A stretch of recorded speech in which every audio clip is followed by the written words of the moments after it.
Hi, I'm Claire, and I'm 34 years old.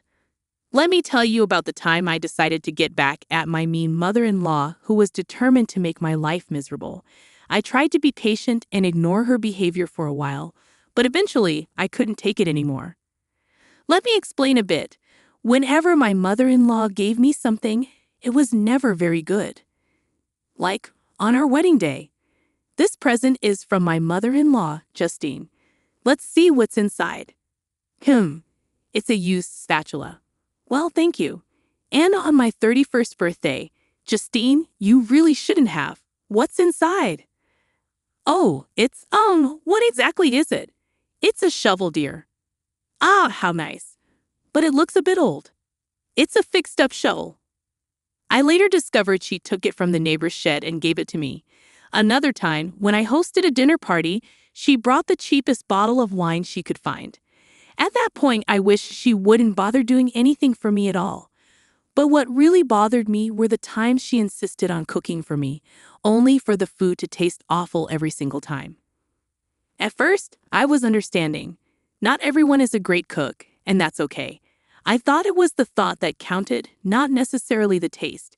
But then I learned that the same dishes she made for me tasted amazing when she cooked for other people. After trying to convince myself otherwise for a while, I realized she was intentionally making my food taste bad. Claire, try my casserole. I made it. I'm really full from all the food you've given me. Please, just take a bite for me. I reluctantly took a bite, feeling uneasy about what might happen next. As expected, the casserole tasted terrible. It made me wonder if she was trying to harm me with it. You might be wondering what my husband thought about all of this. Well, he didn't believe me. I didn't blame him.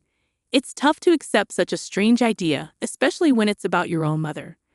But I kept asking him to try the food she made for me, hoping he'd see what I meant. Every time, he dismissed me, saying I was imagining things. Sometimes he'd almost try it, but Justine always stopped him. Hey, that food is for Claire. I made it just for her, considering her dietary needs. Yes, I have specific dietary needs because I'm a vegetarian, but I married into a family that loves their meat. So whenever there's a big family meal, my mother-in-law, Justine, would make a separate dish for me, which I appreciated. But it always seemed like she didn't put much effort into it. After realizing she was messing with my food, I tried to understand her. Maybe she was upset about having to make a special dish for me. But that didn't explain why she gave me terrible gifts all the time. I tried to give her the benefit of the doubt until a few months ago. I invited a coworker who's also a vegetarian to a family cookout. Justine made 2 vegetarian dishes, one for my coworker and one for me. I tasted my coworker's dish secretly, and it was delicious, but mine was awful. It was clear that Justine could cook well. When I told my husband Liam about it, he just brushed it off. Oh, come on, Claire, you're overreacting and being a bit rude. I'm telling you, she's intentionally messing with my food. She doesn't want to make good food for me. Even if the food isn't great, which I doubt, what do you expect from her? She's just one person. Maybe you could help her out in the kitchen, especially with vegetarian dishes.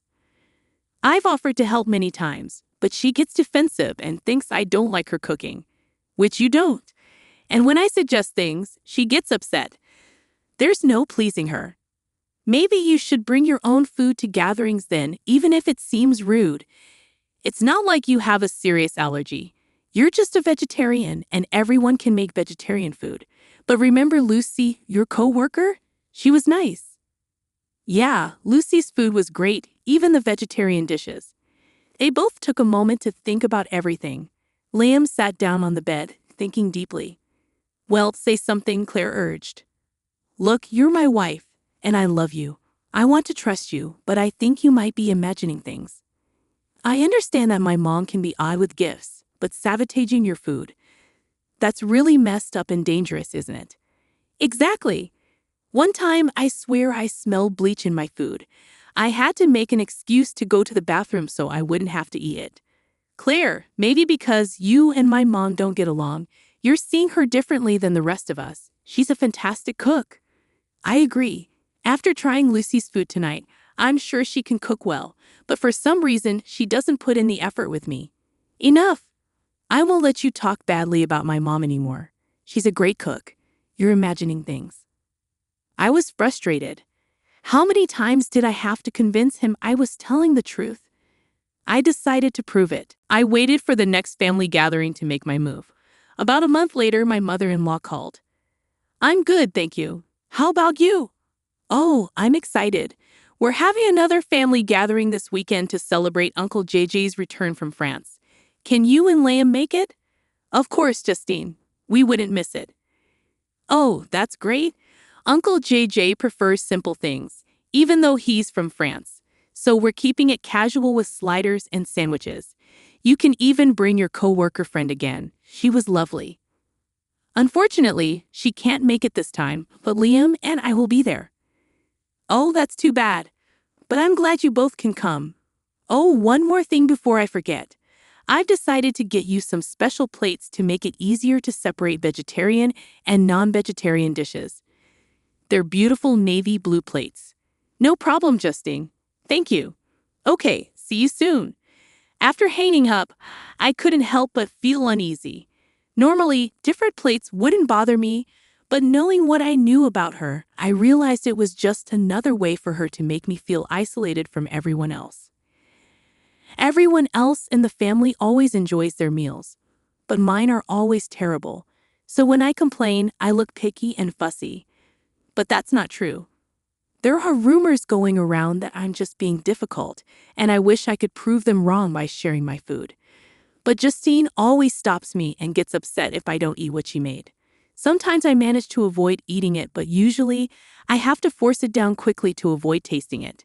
Whenever I visit, I dread it and can't wait to leave and make my own food. But this weekend was different. I was excited because I had a plan to show everyone that I wasn't making things up. I had real concerns and everyone needed to see that. The weekend came and Liam and I brought our coleslaw to the barbecue.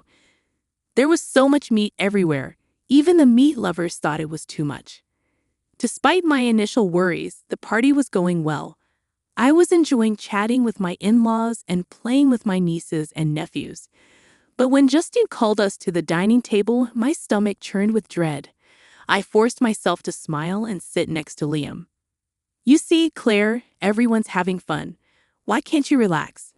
Mom put a lot of effort into this. Maybe if you had a better attitude, you'd enjoy the food. I was tired of Liam's lectures. He had no idea what it was like dealing with his mom's awful cooking. But I had a plan. Justine brought out the food, and my plate, as promised, was navy blue. It stood out among the white plates on the table, but I didn't care. I was ready for my revenge. As everyone sat down to eat and grace was said, I suddenly exclaimed, "Oh my goodness, is that a snake?" People were startled and chaos ensued. The kids got excited and wanted to see the snake, while the adults sprang into action, with the women leading the children inside and the men cautiously checking out where I pointed. While everyone was distracted, I followed behind the women, glancing back at the dinner table. Luckily, all the food looked similar, so it was hard to tell which plate was which. That's why my mother-in-law made a special plate for me, so she could tell which one had the bad food. As people started to come back from checking for the snake, I quickly swapped the sandwiches from my plate and Liam's. Just as Justine was coming back outside, Liam told her it was a false alarm and the snake was gone. As everyone returned to their seats, there was a sense of excitement in the air, despite the false alarm. People enjoyed the rush of adrenaline, even the elders.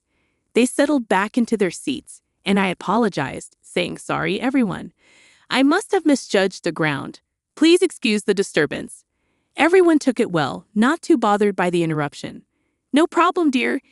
It's better to be safe than sorry," someone replied, and everyone seemed to enjoy the little thrill of the snake scare. The mood shifted when Liam took a bite of what he thought was his sandwich, but it turned out to be my vegetarian one. "It's wild," he said before biting into it.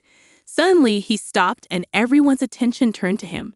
He gagged and spat out the sandwich. "Ew, this is awful." "Liam, that's so rude," Justine scolded him. "I put so much effort into these dishes.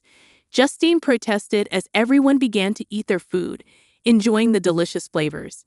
They started questioning Liam about his reaction. Even Uncle JJ, who usually stayed quiet, said it tasted fine to him. I don't know, guys. The food just tasted weird to me for a moment. Sorry, Mom. I didn't mean to be rude. Maybe it's a new recipe. Let me try again. Liam attempted to take another bite, but he started gagging before it reached his mouth. Justine was getting flustered and complained about Liam's rudeness.